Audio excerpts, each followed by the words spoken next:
morning শিক্ষাৰ্থীসকল আমি ইতিমধ্যে ক্লাছ 8ৰ অধ্যায় 5ৰ কয়লা আৰু পেট্ৰলিয়ামৰ প্ৰথম খণ্ডটো শেষ কৰিছোঁ আৰু প্ৰথম খণ্ডত আমি কয়লাৰ বিষয়ে জানিলোঁ কয়লা কেনেকৈ সৃষ্টি হৈছিল কয়লাৰ ব্যৱহাৰৰ বিষয়ে এই সকলোখিনি বিশদভাৱে গম পালোঁ এতিয়া আমি জানো আহা পেট্ৰলিয়ামৰ বিষয়ে এতিয়া তোমালোকে চাগে দেখি আছা বা দৈনন্দিন জীৱনত তোমালোকে ধুনীয়াকৈ দেখি থাকা যে কি হয় মটৰ গাড়ী বা স্কুটাৰ স্কুটি এইবিলাক কি হয় লঘু যান-বাহন এইবিলাক পেট্ৰলৰে চলে আনহাতে ট্ৰাক বা ট্ৰেক্টৰ এইবিলাক কি হয় ডিজেলেৰে চলে গতিকে তোমালোকে গম পালা যে লঘু বা গুৰু বা গধুৰ যান-বাহনবিলাক পেট্ৰল আৰু ডিজেলেৰে চলে এতিয়া পেট্ৰল আৰু ডিজেল দুইটাই হ'ল পেট্ৰলিয়াম নামৰ এবিধ দ্ৰব্যৰ উপজাত সামগ্ৰী এতিয়া সেইটোৱে হৈছে পেট্ৰলিয়াম ইয়াৰ পৰা পেট্ৰল ডিজেল আৰু আন বহুতো আমি উপজাত দ্ৰব্য পাওঁ এতিয়া আমি জানো আহা পেট্ৰলিয়ামৰ সৃষ্টিৰ কাহিনী এতিয়া ইমান পেট্ৰলিয়াম পাওঁ কিন্তু সেই পেট্ৰলিয়ামবিলাকনো অনিশীয় সম্পদ বুলি কিয় কৈছে সেই বিষয়েও জানিম আৰু সেইবিলাকৰ সৃষ্টিৰ কাহিনী পেট্ৰলিয়ামৰ সৃষ্টিৰ কাহিনীৰ বিষয়ে আমি এতিয়া গম পাম এতিয়া পেট্ৰলিয়াম সাধাৰণতে কি হয় সমুদ্ৰ পৃষ্ঠত থকা জীৱ-জন্তু উদ্ভিদ এইবিলাক কি হয় কোনোবা প্ৰাকৃতিক দুৰ্যোগ বা দুৰ্ঘটনাত বোকা বালি এইবিলাকত ফুট যায় আৰু তাত যেতিয়া অক্সিজেন বিহীনভাৱে উচ্চ চাপ আৰু উচ্চ উষ্ণতাত থাকে তেতিয়াই সেইবোৰ লাহে লাহে কি হয় পেট্ৰলিয়ামলৈ বহুত নিযুত বছৰ ধৰি সেইবোৰ যেতিয়া উচ্চ চাপ আৰু উষ্ণতাত থাকিব সেইবিলাকে কি হয় পিছলৈ পেট্ৰলিয়াম বলৈ ৰূপান্তৰিত হয় গতিকে পেট্ৰলিয়াম আৰু প্ৰাকৃতিক গেছৰ অৱস্থান চিত্ৰ শিক্ষাৰ্থীসকল তোমালোকে চিত্ৰটোলৈ চোৱা ইয়াতে তোমালোকে দেখিছা যে পানীৰ ওপৰতহে তেল আৰু তাৰ ওপৰত গেছ আছে তোমালোকে নিশ্চয় ছবিটো দেখিছা আৰু খুব ধুনীয়াকৈ ইয়াতে দিয়া আছে যে তেলৰ পুংবিলাকৰো ছবি দিয়া আছে কেনেকৈ নলিকাবিলাক ইয়াত সোমায় আৰু কেনেকৈ প্ৰাকৃতিক গেছ আৰু লগতে তেল লয় সেই দুইডাল নলিকাৰ নিচিনাকৈ দেখুৱাই পেলাই দিয়া আছে কিন্তু তোমালোকে এটা কথা মন কৰিছানে পানীৰ ওপৰতহে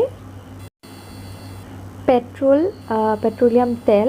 আৰু গেছ আছে এইটো কিয় হৈছে তোমালোকে নিশ্চয় গম পাইছা যে তেল আৰু গেছ পানীতকৈ পাতল আৰু ইয়াৰ লগত মিহলি হৈ নাযায় ইহঁতে ওপৰতহে থাকে উপঙি থাকে গতিকে এয়া ধুনীয়াকৈ পেট্ৰলিয়াম আৰু প্ৰাকৃতিক গেছৰ অৱস্থান এই চিত্ৰৰ সহায়ত দেখুওৱা হৈছে এতিয়া আছে পেট্ৰলিয়ামৰ শোধন পেট্ৰলিয়াম কি কৰা হয় পেট্ৰলিয়ামৰ পৰা বহুতো সামগ্ৰী যিহেতু আমি পাওঁ গতিকে কি হয় যে শোধনাগাৰত পেট্ৰলিয়াম শোধন কৰা হয় আৰু পেট্ৰলিয়ামৰ পৰা বিভিন্ন উপজাত সামগ্ৰী মম কেৰাচিন পেট্ৰল ডিজেল এইবিলাক কি কৰা হয় শোধন কৰি উলিওৱা হয় মই তোমালোকক ইয়াতে এটা তেল শোধনাগাৰৰ ছবি দি দিছোঁ তোমালোকে চাবা যে এই তেল শোধনাগাৰবিলাকতে সাধাৰণতে কি হয় এইবিলাক পেট্ৰলিয়ামৰ শোধন কৰা হয় এতিয়া চোৱা পেট্ৰলিয়ামৰ এতিয়া আমি চাওঁ আহা পেট্ৰলিয়ামৰ বিভিন্ন উপাদান আৰু সেইবোৰৰ ব্যৱহাৰৰ বিষয়ে গতিকে তোমালোকে ধুনীয়াকৈ এখন তালিকা মই ইয়াতে দি দিছোঁ তোমালোকে চোৱা আৰু সেই তালিকাখনত দেখিয়ে গম পাবা যে পেট্ৰলৰ পৰানো আমি কি উপজাত সামগ্ৰী পাওঁ ইয়াতে তোমালোকে চোৱা যে পেট্ৰলিয়ামৰ বিভিন্ন উপাদান আৰু সেইবোৰৰ ব্যৱহাৰৰ বিষয়ে খুব ধুনীয়াকৈ দিয়া আছে এক নম্বৰটো দিছে তৰলীকৃত petroleum gas liquid petroleum gas যিটো LPG বুলি কোৱা হয় তোমালোকে জানা সকলোৱে যে LPG আমি ঘৰ আৰু উদ্যোগৰ বাবে ইন্ধন হিচাপে ব্যৱহাৰ কৰোঁ দুই নম্বৰটো দিছে পেট্ৰল আমি মটৰৰ ইন্ধন উৰাজাহাজৰ ইন্ধন শুকানকৈ ধুবলৈ ব্যৱহাৰ কৰা অৰ্থাৎ অজল ধোৱনৰ দ্ৰাৱক হিচাপে ব্যৱহাৰ কৰোঁ 3 নম্বৰ কেৰাচিন তোমালোকে জানা কেৰাচিন ঘৰত ব্যৱহাৰ কৰি আছা সেয়া ষ্টভ লেম্প চাকি জেট উৰাজাহাজৰ ইন্ধন হিচাপে ব্যৱহাৰ কৰা হয় 4 নম্বৰটো দিছে ডিজেল সাধাৰণতে গধুৰ যান-বাহনৰ ইন্ধন আৰু বিদ্যুৎ উৎপাদক যন্ত্ৰৰ ইন্ধন হিচাপে ব্যৱহাৰ কৰা হয় 5 নম্বৰটো দিছে পিচিলক বা লুব্ৰিকেটিং অইল বা তেল আৰু সাধাৰণতে এই তেল ব্যৱহাৰ কৰা হয় তোমালোকৰ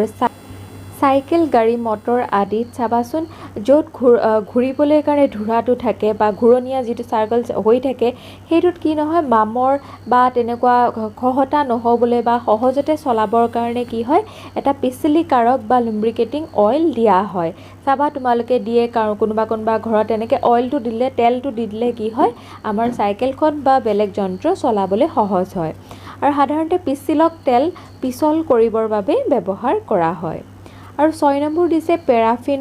মমৰ কাম তোমালোকে জানাই মলম বনাবলৈ মমবাতি বনাবলৈ হয়নে তোমালোকে ঘৰত মম জ্বলোৱা নজ্বলোৱা গতিকে সেয়াও আনকি কিহৰ দ্বাৰা ব্যৱহাৰ কৰা হয় পেৰাফিন মমৰ দ্বাৰা আকৌ ভেসলিন যিটো ঠাণ্ডা দিনত তোমালোকে ভেসলিন সানা সেয়াও পেৰাফিন মমৰ দ্বাৰা বনোৱা হয় আৰু 7 নম্বৰটো আছে বিটুমেনৰ কথা মই আগতে কৈছোৱেই আগৰটো খণ্ডত যে এইটো ৰং হিচাপে ৰাস্তাৰ উপৰিভাগৰ পৰ্কীকৰণ হিচাপে ইয়াক ব্যৱহাৰ কৰা হয় গতিকে তোমালোকে আজি পেট্ৰলিয়ামৰ বিষয়ে পেট্ৰলিয়াম কি শিকিলা পেট্ৰলিয়ামৰ সৃষ্টিৰ কাহিনীৰ বিষয়ে জানিলা আৰু পেট্ৰলিয়ামৰ প্ৰাকৃতিক গেছৰ অৱস্থান চিত্ৰও দেখিলা তোমালোকে তেল শোধনাগাৰৰ ছবি দেখিলা আৰু পেট্ৰলিয়াম শোধন কৰি যে বিভিন্ন ধৰণৰ উপাদান উলিওৱা হয় আৰু সেইবোৰ যে আমি দৈনন্দিন জীৱনত ব্যৱহাৰ কৰোঁ সেই বিষয়ে জানিলা এতিয়া তোমালোকে গৃহকৰ্মকেইটা লিখি লোৱা আজিৰ গৃহকৰ্মকেইটা হৈছে যে কি প্ৰক্ৰিয়াৰ দ্বাৰা পেট্ৰলিয়ামৰ সৃষ্টি হৈছিল ব্যাখ্যা কৰা